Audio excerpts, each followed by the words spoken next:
An electric car racing series. Sounds pretty rubbish to me. The last corner of the race, Heidfeld goes to the inside line and they make contact and they're both off, and that's an accident for Nick Heidfeld.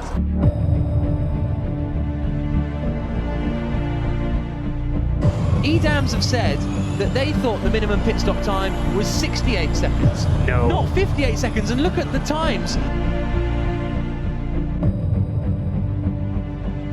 Oh, and a big melee coming out and down, and that is not what we want to see at all. As Apt out of the race, it's Senna out of the race, safety car deployed. So, Formula E. I've become a pretty big fan of it, and I really wasn't expecting to say that when I first heard about it. But there's something it's missing, apart from a few decibels obviously. What is missing is the legendary circuits. Monza, Spa, Silverstone and all the others. Of course there are many technical issues stopping them from racing there. That is, until now.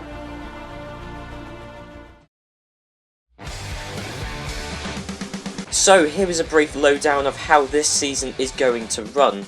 I will be driving as the British driver Sam Bird in his DS Virgin racing car for the entire season. And speaking of the season, it will be made up of the 10 most raced circuits in Formula 1 as of today. This means that the calendar will look like this. Silverstone, the first Formula 1 World Championship race ever, will be the first race in this series. Then we'll be heading off to my favourite Formula 1 track, the Circuit Gilles Villeneuve in Canada. Back to Europe, and it's the old layout of Hockenheim, used up to and including the 2001 Formula 1 season and my favourite layout of Hockenheim. Then we move to more familiar territory, the Hungaroring in Hungary for round 4. Before we move to completely new territory for me, Zandvoort for the halfway mark of the season. A track last used in Formula 1 in 1985 and one I've never driven around before, so that could be interesting. The most used track ever in Formula 1, the mighty Monza, will play host to round 6. Then the second most used circuit in Formula 1, Monaco, holds the 7th round, and that's the full Formula 1 layout of Monaco, not the shortened Formula E layout. The 2015 layout of Spa-Francorchamps will hold the third to last race of the season, just before the Nürburgring, and that's the old layout of the track. That's 14 kilometers long and used in the 1960s, for example. So that race is going to be a thriller. The final race will be at the Autódromo Carlos Pache in Brazil, which we have seen has hosted some amazing finales in Formula 1, so I'm sure it can do the same thing in Formula E. The point system will be the same one used in Formula E right now, and that's along with the 3 extra points for pole position and the 2 extra points for the fastest lap during the race. With that all said, let's head off to Silverstone for the first race in this season.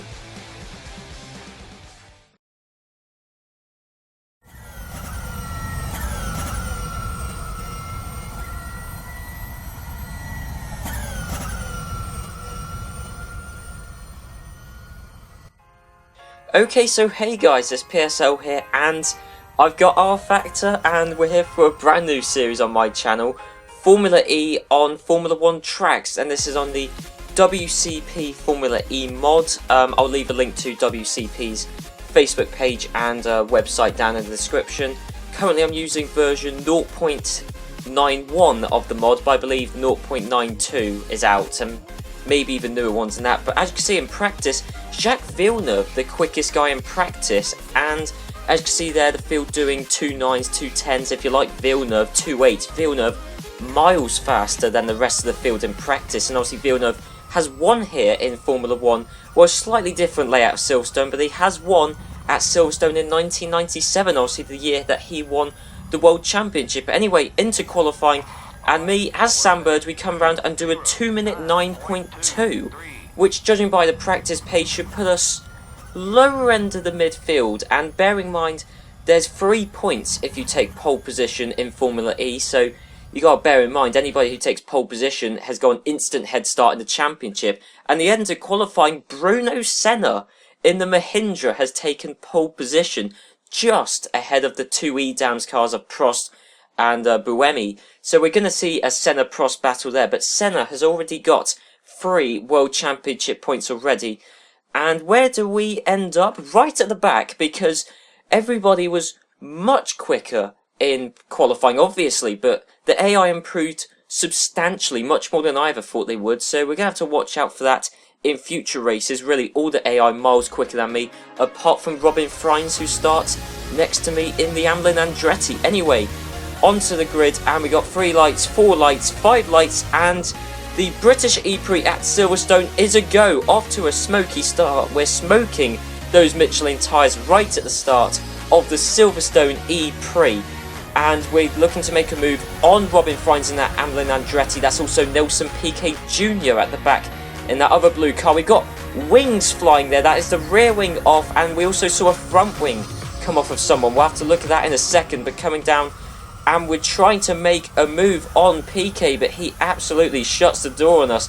Going into the second corner, are we going to get past Piquet this time? What about Nick Heidfeld? And if you haven't watched Formula E before, yes, there are quite a few Formula 1 rejects, or to put it nicer, just people who didn't quite make it in Formula 1. Anyway, we have got ahead of Robin Freins and Piquet Jr., who's at the back of the field, and we should be seeing a replay of what happened at the start. We're on board with Jacques Villeneuve.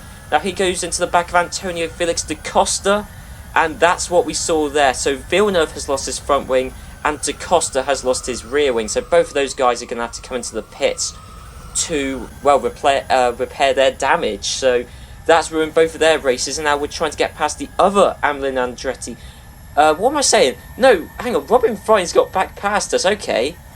I forgot about that, but anyway, we got past da Costa, who's lost his rear wing. We got past Freins there. We're now behind Lucas Di Grassi and Nick Heidfeld once again, coming down towards the end of the first lap. As you can see, there was a car peeling off into the pits. That is Jacques Villeneuve in his Venturi peeling off into the pits as we collide with the other Venturi of Stefan Zarazan. So Villeneuve, he's going to drop right to the back of the field, as he's going to have to replace that front wing damage. And we do get past Zarazan. So in one lap of Silverstone, we've gone from last, or 18th place, to 12th or 11th now, because, well, hang on, Villeneuve is coming out of the pits. As you can see, that is Villeneuve, who we saw him enter the pits, and now we've seen him exit the pits, and we do get past him going down into the first corner. I have no idea how Villeneuve has got through the pits that quickly, because we saw him enter the pits, and we've seen him exit the pits. Okay, so let's have a look at this. Jacques Villeneuve, he's entering the pits, as you can see, at the bottom left of the screen, 120 miles an hour. He's going to put on the speed limiter. There you go, slowing down, and he's hit 49 miles an hour. He goes past the limiter line, and he accelerates. This is Jacques Villeneuve going 100 miles an hour in the pit lane.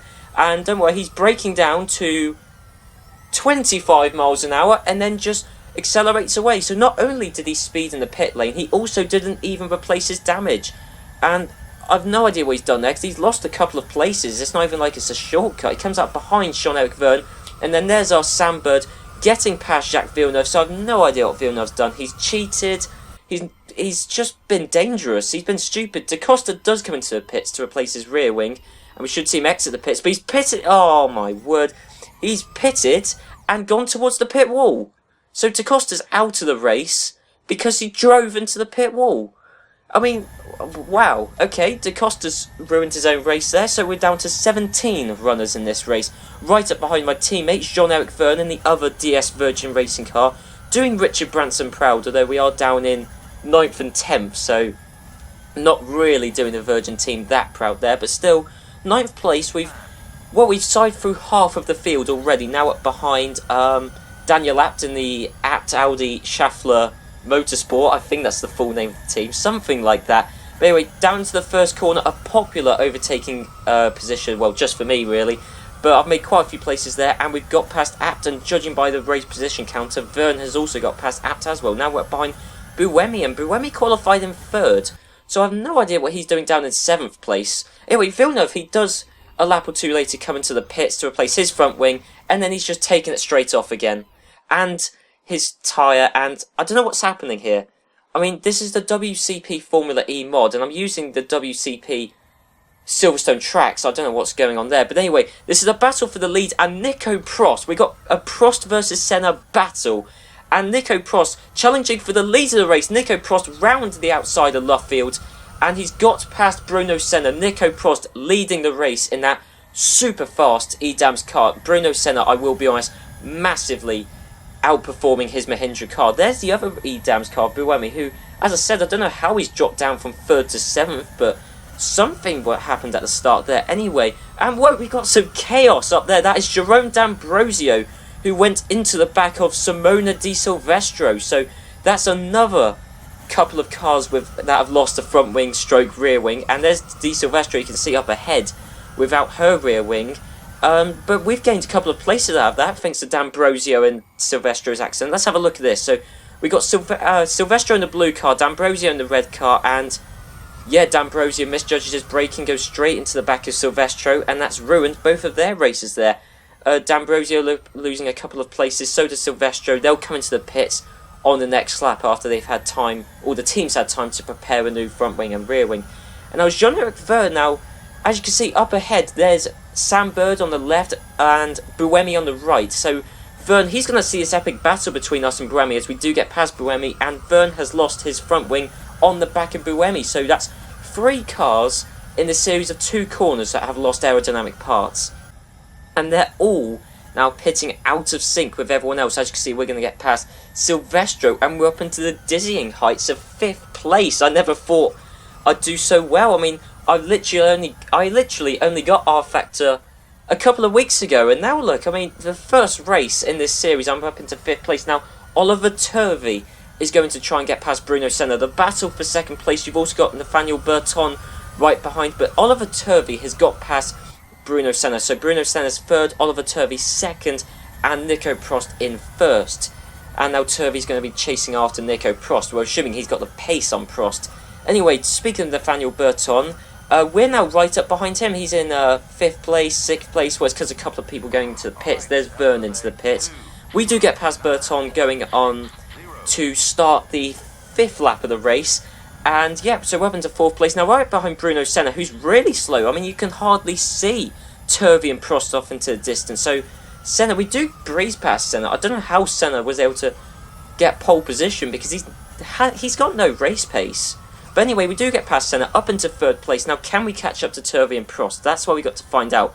And speaking of those two guys, the battle for 1st place, it is heating up. Turvey all over the back of Nico Prost. He's gone round Luffield. He's got the run exiting Luffield, now heading towards the old start-finish straight, which Jacques Villeneuve would have been familiar with if he was still in the race. Anyway, Turvey going around the outside of Nico Prost. Is he going to do it? And actually, they clip there. No damage to either car, or at least very minor damage. But Turvey, he's still got the momentum on Nico Prost. And Oliver Turvey is leading the Silverstone e-prix, his home race, and the first race in this series.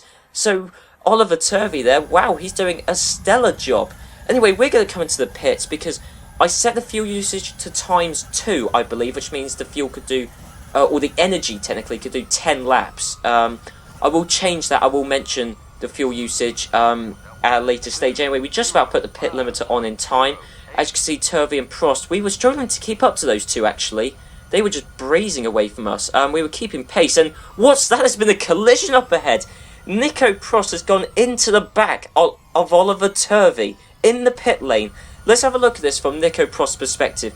So they've both got the limiter line, or the speed limiter on, and Nico Prost presumably just goes into the back of Turvey. Does he speed up? No, Turvey slows down. Turvey tries to go into his pit box, and Nico Prost is just having none of it. Wow, that's very dirty driving from Prost there, but that does mean, well, I mean, Prost has lost his front wing. We should be in a net 2nd place at the moment. Nick Heidfeld has separated me from Nico Prost, which I'm glad about. Prost, is he going to go into the wall? No, but he's gone into the back of Nick Heidfeld. He's mounting Nick Heidfeld. Oh my word, we actually do come out ahead of Nico Prost because of that. Our car smoking, the engine overheating as we were in the pits for all that time. 68 seconds, but as you can see in the top left, we've got a stop-go penalty. Apparently, I was speeding in the pit lane. I'll take it, fair enough. I didn't think I was, but it is entirely possible. Anyway, coming round the 2nd corner on these cold tyres, and we've just spun out there. Nico Prost has got no front wing. We spun out on cold tyres. Obviously, in real life Formula E, they completely change cars. So in that sense, the tyres would be stone cold. Loic Duval has got past us. We're up into ninth. Well, we're down to 9th place, and we got to pit in. Well, we got to go for a 10-second stop-go penalty. PK Jr., what incident does he get into? He loses front wing and loses both cars going into the back of the safety car. Or he loses both wheels going into the back of the safety car. There's Nick Heidfeld. So both of those guys are out. And there's this weird pit lane glitch with the WCP Silverstone track mod. Daniel Abt, he does the same thing. He has done the same thing. I should also mention Robin Freins, who we haven't seen since like the second lap. Robin Freins was also caught out by this glitch right at the start of the race. Anyway, coming on to the end of lap 10, I believe is this, because the lap counter at the bottom is the amount of laps you've done rather than the amount of laps that you're on, should I say. Anyway, we do get past Loic Duval. Nico Prost, even though he's lost his front wing, decides not to come into the pits quite yet. We've put on the speed limiter line very early because I just do not want another stop-go penalty. That will wreck my race. I mean, I was in a net first place. I was ahead of Nico Prost, but there you go. Anyway, we serve a 10-second stop-go penalty, and we're down in 11th.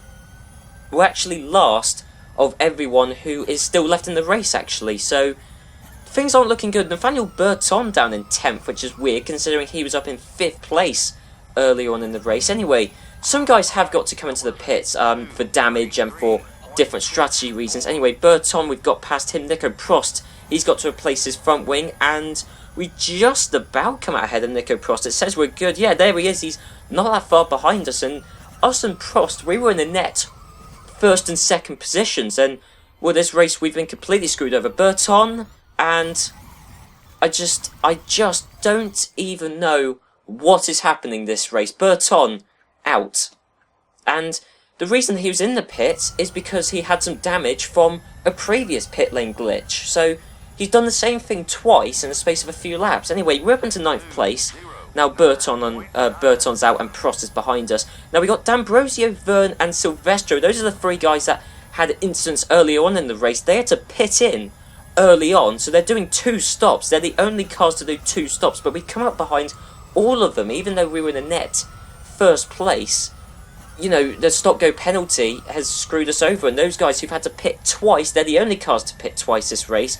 They're ahead of us, but we have caught up to Jerome D'Ambrosio. The battle for 8th place, and coming into Maggots and Beckett's and Chapel, and we're around the outside of D'Ambrosio, yeah, and Maggots, Beckett's, Chapel. That is just the section of track which we were just so much quicker than the AI. Our teammate Jean-Eric Verne is not far ahead. Nico Prost has also got past D'Ambrosio. We could not shake Nico Prost. He was all over the back of us. He was very quick, but skipping on to the end of the race, and Bruno Senna is going to win the Silverstone e-prix thanks to Turvey being taken out, Prost getting some issues, and us, well, having a stop-go penalty. Bruno Senna's been able to capitalise. Sebastian Buemi, good qualifying. He's been able to turn that to 2nd place in the end, and Sarrazin stayed out of trouble, the only guy really to stay out of trouble, and he's been able to finish in 3rd place. And now coming on to the last few corners, so we're in 7th place, I believe, or 8th, I think. Yeah, we're in 8th place. Prost sizing up a move on us. Prost is going to try and make the move. He's clipped us. But D'Ambrosio, has he got to run on Nico Prost? Yes, he has. D'Ambrosio has overtaken Prost on the last corner of the last lap of the race. Oh my words, that is astonishing stuff. Bruno Senna, you can see in the bottom right corner, he has also set the fastest lap of the race. And we saw him at the start of the race. He wasn't all that quick, but once you knock out Turvey, ourselves, and Nico Prost, wow, Bruno Senna, what a quick guy he was. The race was gifted to him. I mean, really, I should have won that. Maybe Turvey should have won it. But anyway, it doesn't matter. The race results, Senna did very well. Buemi had a good recovery drive. Obviously, we saw him down in 7th at the start, but he did qualify 3rd, so he obviously had some pace. Loic Duval 4th, Degrassi 5th, and Sarrazin 3rd, guys who actually stayed out of trouble the whole race. Unlike Silvestro, Verne, ourselves, D'Ambrosio and Prost, who all got into trouble and paid the price for it. And then you've got the likes of Turvey and all sorts of other quick guys who were just caught out by either stupid glitches or Nico Prost going into the back of them. Anyway, I won't do the driver standings because the driver standings are essentially just the same as the race results. But the team's championship and Mahindra absolutely dominating that, with Bruno Senna taking all 5 bonus points for pole position and the fastest lap in the race. Mahindra in a solid place in the team's championship, even though Heidfeld didn't score any points this race, although that was down to Nico Prost taking him out. Edams did very well, with Prost taking just one solitary point, but Buemi taking second place. Buemi's pace, very odd this race, very slow at some points, very quick, but he was able to take second place and was catching up on Bruno Senna right at the end. Anyway guys, I hope you enjoyed this episode. Be sure to leave a like, comment, and next time we're at the Circuit Shield Villeneuve. And one thing I do want to quickly say is this race, you may have noticed that us and the AI, we were all pitting at over the halfway mark, because that's just how the energy usage and the amount of laps I set just happened to work it out. Obviously in real life Formula E, the races are designed so that one car can do about half distance. So that's what I'm going to do for the Canadian Grand Prix. Times 3 fuel usage.